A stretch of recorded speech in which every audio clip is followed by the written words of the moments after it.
a mund të themi që kemi zgjidhur të gjitha problemet? Do ishte utopi se... Sa është rritja, Ina? Unë mendoj që kemi krijuar një shtresë të mesme. Unë kam një program timin radiofonik që quhet Romët Krenar. Dhe aty kam çdo javë marr një person nga komuniteti rom i cili ka dal nga ky rrethi vicioz dhe cikli i varfërisë, që ja ka dal edhe me këtë përjashtim social dhe diskriminim që ne hasim, ta thyej këtë tavanin e madh të diskriminimit dhe të dali prej saj. Si. Me ndihmën e organizatave pjesa më e madhe. Pjesa më e madhe kanë marrë bursa për të shkuar në universitet. Nuk dua të përmend universitetet se mos ndoshta bëj, po ka pasur një periudhë të madhe që universitetet me zë private në Shqipëri? Në Shqipëri jepnin bursa falas.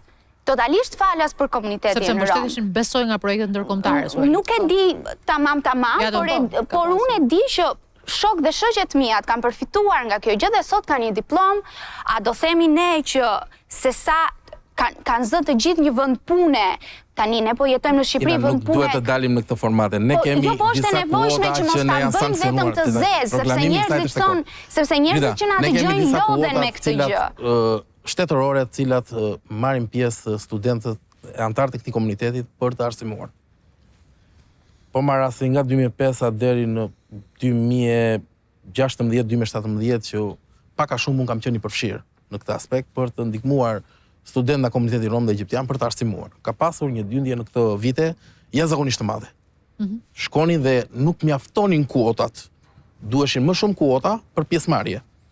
Sot jemi në një nivel që ato kuota digjen se nuk ka pjesëmarrje nga studentët tanë. Pse? Sepse këta studentë që mbarojnë universitetin, sikurse unë kam përreth shumë, nuk bën shembull institucionalizimi të punësohen. Nuk gjen dot puna.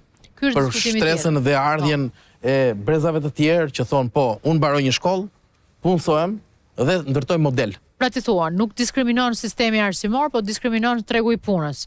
Këtu tani është tjetër diskutim, është niveli i dytë i emancipimit, por së pari që nuk marrin pjesë dhe dorëzohen në filles të mos marrin pjesë në edukim, kjo nuk i bën nder atyre, ëh?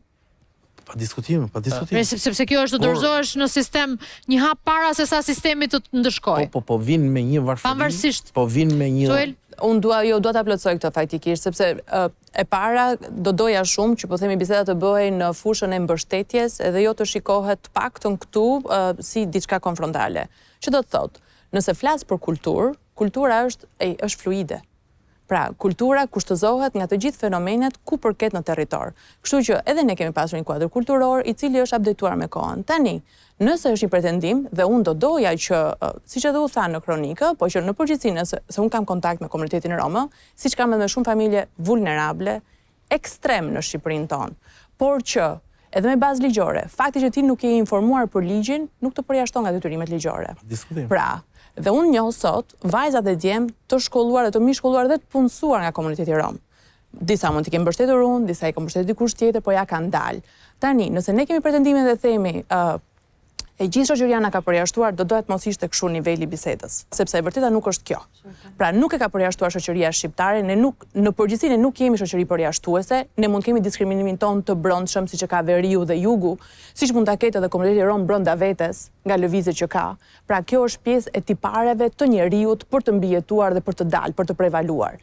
Megjithatë, varfëria nuk mund të jetë një justifikim dhe unë të doja që të nisem me një lloj kompromisi që shiko. Kjo mund të jetë një pjesë e kulturës dhe nëse ne kuptojmë që është pjesë e kulturës, atëherë mund të ndërhyjmë për ta ndryshuar. Mos ta themi që është pjesë e kulturës se nuk është pjesë e kulturës. Atëherë nëse thua që ky është një fenomen, nëse thua që është një fenomen, është një praktikë, po një praktikë është pjesë e diçkaje. Unë nuk mendoj që është kulturë, sepse kjo është kompromis. Pra nëse nuk doni ta sepse dhe media e ka përdorur, më fal, por edhe media e ka përdorur shumë këtë gjë dhe ti kur e thua që është kulturë dhe një minutë të vogël vetëm këtë dua të shpjegoj. Si koncept. Okej, të lutem. Se me motrën tënde njihem prej 25 vitesh, ka qenë një zonë se e shkëlqyer, kemi qenë mikesha të ngushta në shkollë, pra nuk ka pas asnjë lloj dallimi për as edhe një lloj gjëje tjetër. Nëse them kulturë, asnjëherë nuk e them për ta ngurtësuar çështjen. Por për të kuptuar që secili nga ne dhe ne si shoqëri, Shqipëria kemi pasur një kuadër kulturor i cili ka ndryshuar me kohën. Dhe nëse ne e pranojmë i marrim të mirën dhe e rifreskojmë. Ndërkohë nëse bëjmë një lloj pengese të tillë, edhe një fenomen është në kuadër të një kulture të caktuar. Pra, e pranojmë dhe unë mendoj që është një lloj krenarie për disa gjëra dhe pastaj fillojmë dhe e mësojmë e kalojmë në nivel tjetër. Sepse nëse i bëjmë kokë forcë kësaj bëj sa të duash, fenomeni aty është. Pra nuk fiton gjë se thua, por jo për ta ngurtësuar. Pra ke të drejtë nëse thua që shiko, mos ta themi suela kulturë sepse ndoshta ngurtësohet, jo. Por dhe varfëria, do të thonë, ne kemi familje të varfra në Shqipëri, të cilat jetojnë me ndihmë ekonomike dhe jetojnë në kushte ekstreme, familje me sëmundje kronike, familje me prindë që kanë emigruar, pra që nuk janë askund ata, por kjo po prap nuk e kushtozon. Çfarë do doja të plotësoja, unë është pikërisht fakti që anomalia që unë shoh dhe e them me zë të lartë është fakti që shteti jon për çdo në këtë Shqipëri duhet të ofrojë shërbimet mbështetëse. Dhe në rastin e vajzës në fjalë, si çdo vajzë tjetër, në rome, në jo rome, në një situatë të tillë quhet e abuzuar, quhet e cënuar dhe ka nevojë të mbështetet në politika sociale, në politika integruese si për atë, si për bebin e vet, që pastaj po themi të zbutet situata, por jo për ta normalizuar këtë gjë. Okej. A mund të bëj një ndërhyrje? Jo, Gendi.